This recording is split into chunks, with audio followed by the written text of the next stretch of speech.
छत्रपती शिवाजी महाराजांनी स्वतः बांधून घेतलेलं मालवणजवळील हे मंदिर आणि त्यांनी स्वहस्ते लावलेलं वडाचं झाड तुम्ही पाहिलं आहे का?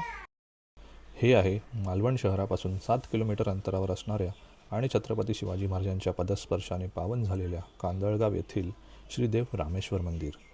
सन 1664मध्ये जेव्हा सिंधुदुर्ग किल्ल्याचं बांधकाम सुरू झालं होतं तेव्हा काही केल्या किल्ल्याचा पाया उभा राहत नव्हता. लाटांच्या जोरामुळे बांधलेला पाया सतत वाहून जात होता. त्यावेळी महाराजांना दृष्टांत झाला व त्यानुसार महाराजांनी कांदळगाव येथील स्वयंभू पिंडीची विधिवत पूजा करून तिथे एक घुमटी बांधून घेतली आणि मंदिरासमोर स्वहस्ते वडाचे वृक्षारोपण केले. आणि त्यानंतर सिंधुदुर्ग किल्ला बांधणीचे अडथळे दूर होऊन किल्ला बांधून पूर्ण झाला.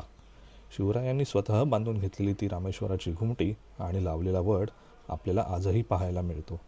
दर 3 वर्षांनी श्रीदेव रामेश्वराची पालखी शिवरायांच्या भेटीला सिंधुदुर्ग किल्ल्यावर जाते.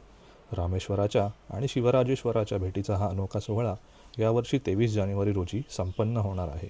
त्यामुळे जर तुम्ही मालवणला भेट देणार असाल तर सिंधुदुर्ग किल्ल्यासोबतच किल्ला बांधणीला आशीर्वादाचे पाठबळ देणाऱ्या कांदळगावातील श्रीदेव रामेश्वराच्या मंदिराला सुद्धा नक्की भेट द्या.